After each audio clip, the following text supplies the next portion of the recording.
எல்லாருக்கும் வணக்கம். நான் டாக்டர் கார்த்திகேயன். இன்னைக்கான வீடியோவும் ஒரு சப்ஸ்கிரைபரோட டவுட் தான். அதாவது ஒரு 58 வயது பெண்மணி ஹாஸ்பிட்டலுக்கு வராங்க. அவங்களுக்கு முக்கியமா 4 கம்ப்ளைண்ட். முதல் விஷயம், அவங்களால உணவை விழுங்கும் போது கஷ்டமா இருக்கு. முக்கியமா திட உணவுகள், சாலிட் ஃபுட்டு, திரவ உணவுகள், லிக்விட் ஃபுட் ரெண்டும் முழுங்குறதும் உணவு சாப்பிடும் போது கஷ்டமா இருக்கு. ரெண்டாவது, அந்த உணவை முழுங்கும் போது நெஞ்சு பகுதியில வலிக்குது, செஸ்ட் பெயின் வருது. நாலாவது, அப்படி கஷ்டப்பட்டு முழுங்கின உணவு அப்படிங்கிறது எதுகளிப்பு நடக்குது, எதிர்த்துக்கிட்டு திருப்பி மேல வர மாதிரி இருக்கு. நாலாவது, இரவு நேரத்துல இருமல் அப்படிங்கிறது அதிகமா இருக்கு, நாக்டர்னல் காஃப். இப்போ இவங்களுக்கு வயசு 58 வயது. இப்போ இவங்களோட மெடிக்கல் ஹிஸ்டரி வரலாறு எடுத்து பார்க்கும்போது 23 வயசுல இருந்தே இவங்களுக்கு இந்த மாதிரி கம்ப்ளைண்ட்கள் இருந்திருக்குது. அதாவது 23 வயசுல இதே மாதிரி சில உணவுகள் சில சமயம் சாப்பிடும்போது ஏதோ அடைச்சுக்கிறாப்புல இருக்கு, தொண்டை பகுதியில் எங்கேயோ போய் உணவு ஒட்டிக்கிற மாதிரி ஒரு ஃபீலிங், உள்ள சரியா போகாத மாதிரியே ஒரு ஃபீலிங். இந்த ஃபீலிங்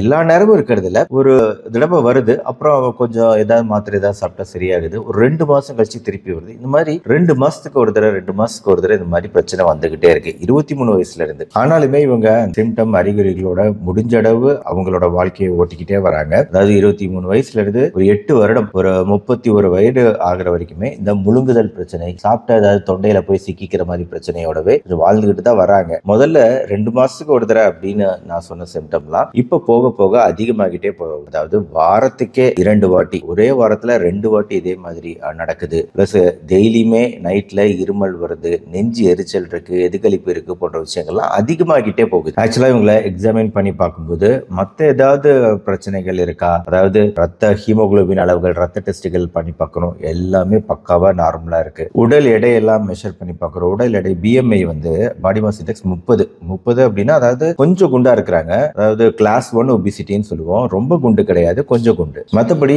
ரெஸ்பிரேட்டரி சிஸ்டம் எப்படி இருக்கு, மூச்சு குழாய்கள் சிஸ்டம், மூச்சு விடுறது ஏதாவது பிரச்சனைகள் இருக்கா, எதுவும் கிடையாது. இதே சம்பந்தமான பிரச்சனைகள் இருக்கா, ஹார்ட் கார்டியோவாஸ்குலர் சிஸ்டம்லாம் செக் பண்ணி பார்க்கும்போது அதுலயும் எந்த பிரச்சனையும் கிடையாது. ஈவன் ஜீரண மண்டலத்திலையுமே முழுங்குறதுக்கு தான் கஷ்டமா இருக்கே தவிர மற்றபடி யூரின் போறதோ மோஷன் போறதோ இதுல எல்லாம் எந்த ட்ரபிளும் கிடையாது, நார்மலா தான் இருக்கு. ரத்த சர்க்கரை அளவுகள் நார்மலா தான் இருக்கு. பிபி 130 கீழே 70, இதுவும் நார்மல் தான். அடுத்து பொதுவா நம்ம முழுங்குற பிரச்சனை அப்படிங்கறதுனால என்ன பண்ணுவாங்க, எக்ஸ்ரே எடுத்து பார்க்கணும், எண்டோஸ்கோபி பண்ணி பார்க்கணும் இல்லையா? இப்ப எண்டோஸ்கோபி பண்ணி பார்க்கும்போது இப்போ இந்த உணவு குழாய் அப்படின்னு வைங்களேன், இந்த உணவு குழாயோட கீழ் பகுதி இருக்கு பாத்தீங்களா, இந்த உணவு குழாயோட கீழ் பகுதி, உணவு முழுங்கினோன்னு இந்த உணவு குழாய் வழியா கீழே அதுக்கப்புறம் ஸ்டொமக், நம்ம வயிற்று பகுதிக்குள்ள உணவு போகணும். இந்த 2 பகுதிக்கும் இடையில இருக்கக்கூடிய இந்த ஜங்ஷன் பகுதி இருக்கு பாத்தீங்களா, இந்த பகுதியில எல்லாம் ரொம்ப அந்த திசுக்கள்லாம் ரொம்ப செவசவன்னு இருக்குங்கிறது தெரியுது. எக்ஸ்ரே டெஸ்ட் பண்ணி பாக்குறாங்க. அதாவது இவங்களோட சிம்டம், குறிப்பா தொண்டையில உணவு ஒட்டிக்கிற மாதிரி ஃபீலிங், இரவு நேரத்துல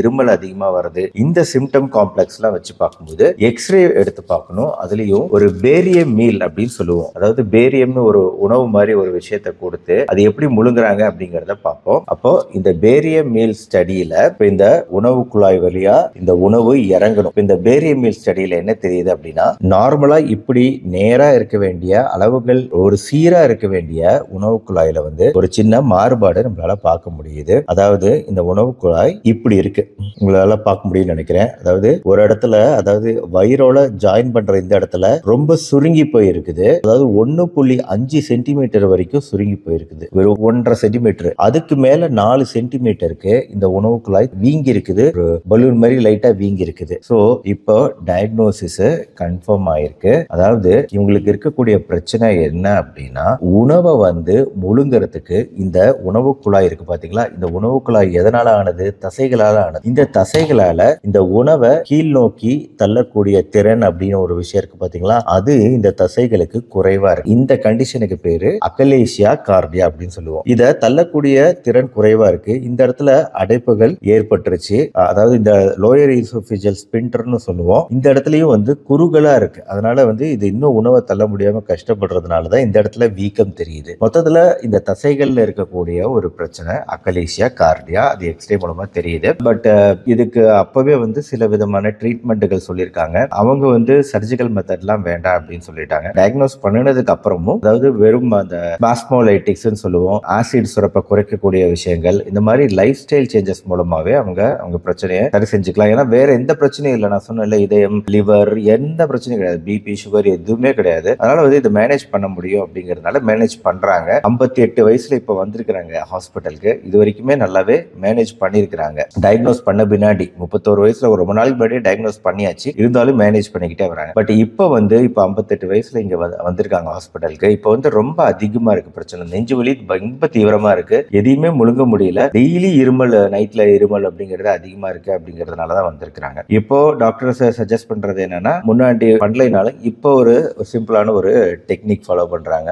காற்றை வைத்து இந்த சுருங்கிய இடம் இருக்கு பாத்தீங்களா, இந்த சுருங்கிய இடத்தை விரிவடைய செய்யறது. அதுக்கு என்ன பண்றாங்கன்னா, ஒரு பலூன், இது மெடிக்கல் டிவைஸ், நான் உங்களுக்கு புரியறதுக்காக இப்படி சொல்றேன். பலூன் வச்சு விரிவடைய செய்யறது நியூமேட்டிக் டைலட்டேஷன் அப்படின்னு சொல்லுவோம். அதாவது 3.5 சென்டிமீட்டர் வரைக்கும் ஒரு விரிவடை செய்யறது. ரொம்ப பெருசு கிடையாது, ஒரு 3.5 சென்டிமீட்டர் வரைக்கும் விரிவடை செய்யறது. அந்த பலூனை ஊதுனாங்கன்னா பெருசாகும். அந்த அடைப்பை நம்ம அப்படி நீக்கிறோம். இந்த தசைகள்ல ஏற்பட்ட அந்த அடைப்பை நம்ம நீக்கிறோம். இந்த நியூமேட்டிக் டைலட்டேஷன் எவ்வளவு நேரம் கொடுக்குற, எவ்வளவு பிரஷர்ல கொடுக்குறாங்கன்னா 140 இருந்து 230 mm மெர்க்குரி பிரஷர், ஒரு குறிப்பிட்ட பிரஷர் அளவுக்குள்ளதான் கொடுக்கணும். ஏன்னா இந்த தசைகள்லாம் ரொம்ப ஸ்ட்ராங்கான தசைகள்லாம் கிடையாது, கிழிஞ்சிச்சுன்னா அது மேஜர் காம்ப்ளிகேஷன். அதனால ரொம்ப சூப்பர்வைஸ்டு ட்ரெயின்டு டாக்டர் தான் இதை பண்ண முடியும். இது மாதிரி பண்றாங்க. இது மாதிரி 3 டைம்ஸ் பண்றாங்க. ஒரு 60 செகண்ட், அவ்வளவுதான், ஒரு நிமிஷத்துக்குள்ள ட்ரீட்மெண்ட் முடிஞ்ச உடனே இந்த ஒரு நியூமேட்டிக் டைலட்டேஷன் கொடுத்த உடனே இந்த கன்ஸ்ட்ரிக்ட் ஆன பகுதியை, சுருங்கிய பகுதியை விரிவடைய செஞ்சதுக்கு அப்புறம் மறுபடியும் அவங்க நார்மல் நிலைமைக்கு வர ஆரம்பிச்சாங்க. அதாவது உணவு குழாயில முழுங்குறதுங்கிறது இப்போ முதல்ல மாதிரி டெய்லிலாம் இல்லாம ஓரளவுக்கு சரியாகிடுச்சு. இப்ப நார்மலா திட உணவுகள், லிக்விட் உணவுகள்லாம் முழுங்க முடியுது. அதே சமயம் அந்த இரவு நேரத்தில் இருமல் இதெல்லாம் வாரத்துக்கு ஒரு தடவை அப்படிங்கிற மாதிரி நல்லாவே குறையுது. சிம்டம்ஸ்லாம் உணவு முழுங்கும் போது இருந்த அந்த வலி, நெஞ்சு வலி இதுவுமே ஓரளவு நல்லாவே குறைஞ்சிருக்குது. இதான் அக்லேசியா கார்டியா. இதே மாதிரி இன்னொரு இன்ட்ரெஸ்டிங்கான விஷயம் என்னன்னா, 58 வயசு லேடி, இந்த அம்மாவோட அம்மா, அதாவது 81 வயசு இவங்களோட அம்மா, அவங்களுக்குமே இதே பிரச்சனை இருக்கு. 25 வயசுல இந்த 58 வயசு லேடிக்கு இந்த பிரச்சனை இருக்குன்னு சொன்னால ஆரம்பத்துல இருந்தே இருந்துச்சுன்னு. அதே மாதிரி 81 வயசு இருக்கக்கூடிய அவங்க அம்மாவுக்குமே 25 வயசுல இருந்தே இந்த பிரச்சனை கொஞ்சம் கொஞ்சமா இருந்திருக்குது. அவங்களுக்கும் டயக்னோஸ் பண்ணிருக்காங்க. என்னன்னா, அவங்க ரொம்ப நாள் இப்ப தள்ளி போட்டுட்டாங்க. இப்ப 81 வயசு அவங்களுக்கு, ஆனா 79 வயசுல இருந்து ரொம்ப ப்ராப்ளம் அதிகமா இருக்கு அவங்களுக்குமே. ஆனா அவங்களுக்கு பலூன் டைலட்டேஷன் பண்ண முடியாது, ஏன்னா வயசு அதிகமாயிடுச்சு. நீங்க அந்த திசுக்கள் ரொம்ப வீக்கா இருக்கும், நீங்க அதை டைலேட் பண்ண நினைச்சீங்கன்னா அது கிழிஞ்சு போயிட வாய்ப்பு இருக்கு. அதனால இப்ப என்ன பண்ணுவாங்கன்னா, இது இப்ப எப்படி இதயத்துல அந்த ரத்த குழாய், சுருங்கிய ரத்த குழாய் இல்ல ரத்த ஓட்டம் இருக்க அந்த ஸ்பிரிங் ஸ்டென்ட் வைப்போமோ, அதே மாதிரி ஒரு ஸ்டென்ட், ஈசோஃபேஜியல் ஸ்டென்ட், இந்த இடத்துல ஸ்டென்ட் வைப்போம். ஆனா அந்த ஸ்டென்ட் வச்சுமே எந்த அளவுக்கு ரெக்கவரி இருக்கும்னு சொல்ல முடியாது. கொஞ்சம் டஃப்பான வேலை தாங்க இதை பண்றது அப்படிங்கிறது. எந்த அளவுக்கு ரெக்கவரி இருக்கும்னு சொல்ல முடியாது. இன்னும் கொஞ்சம் நார்மல் நிலைமைக்கு அவங்க இன்னும் வரல அப்படிங்கிறது தான் பிரச்சனை. இருந்தாலும் இப்ப இதன் மூலமா என்ன தெரிய வருதுன்னா, இவ்வளவு நாள் அக்லேசியா கார்டியா அப்படிங்கிற இந்த கண்டிஷன் எதனால வருதுன்னே தெரியல. இது நோய் தொற்றா, இல்ல ஆட்டோ இம்யூன் சொல்லிட்டு உடம்பு தன்னை எதிர்க்குதா, இல்ல பரம்பரை காரணமானு தெரியாம இருந்துச்சு. ஆனா இப்ப ஓரளவுக்கு பல இந்த மாதிரி ஆராய்ச்சிகள் மூலமா, இப்ப நான் சொன்னதே ஒரு ஆராய்ச்சியில இருந்து எடுத்தது. இந்த ஆராய்ச்சிகள் மூலமா என்ன தெரிய வருதுன்னா, பரம்பரை காரணங்கள் இதுல இருக்கக்கூடிய வாய்ப்பு நிறையவே இருக்கு அப்படின்னு தெரிய வருது. இன்ஃபேக்ட் இந்த லேடியோட கிராண்ட் மதர், பாட்டிக்குமே இருந்திருக்குது. அவங்களுக்கு அதாவது இந்த அம்மாவோட அம்மா, உங்களோட அம்மா, அங்க 3 தலைமுறைக்கு இருந்திருக்கக்கூடிய ஒரு பிரச்சனையா இருக்கு இந்த அக்லேசியா கார்டியா அப்படிங்கிறது. என்னன்னா, இந்த மாதிரி விஷயம் நம்ம ஊர்ல வருமா டாக்டர்னா இருக்கு. அதாவது லட்சத்துல 10 பேருக்கு கன்ஃபார்மா இருக்கு. ஆனா அரிதான விஷயம் தான். இருந்தாலும் இதை நம்ம கரெக்டா மிஸ் பண்ணிடாம கண்டுபிடிச்சுக்கிட்டோம் அப்படின்னா இது லைஃப் த்ரெட்டனிங், அதாவது நம்ம உயிரை கொல்லக்கூடிய விஷயம் கிடையாது. அதனாலதான் சொன்னேன், 58 வயசு லேடி, அவங்களோட அம்மா 81 வயசு வரைக்கும் அவங்க மேனேஜ் பண்ணிக்கிட்டு தானே வராங்க.